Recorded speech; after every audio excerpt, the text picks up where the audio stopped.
চলো আলু সেদ্ধ কিভাবে মাখতে হয় আজকে তোমাদের সেটাই শেখাই। অনেক তো শিখলে, চিকেন, মাটন, বিরিয়ানি, আজ না হয় একটু আলু চোখা বানানো শেখাই। বাঙালির পছন্দের আলু ভাতে তো ভাতের হাঁড়ির থেকেই বেরোবে, তাই না?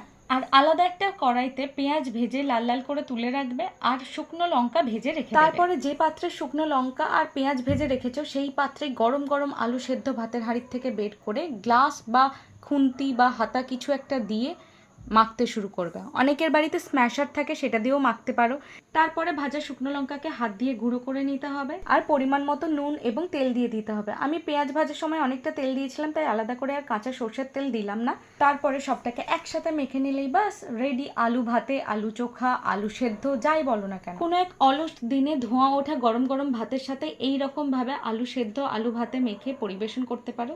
আর তার সাথে আমি একটু তেলকই নিয়ে নিয়েছিলাম। তেলকইয়ের রেসিপিটাও কিন্তু আমার আপলোড করা আছে, তোমরা চাইলে চেক আউট করতে পারো। আমি লিংক দিয়ে দেবো নিচে, দেখে আসতে পারো। আর ভিডিওটা ভালো লেগে থাকলে অবশ্যই আমার চ্যানেলটাকে একটু সাবস্ক্রাইব করে দিও, কমেন্ট করো কেমন লাগলো, আর শেয়ার করে দিও। Thank you so much.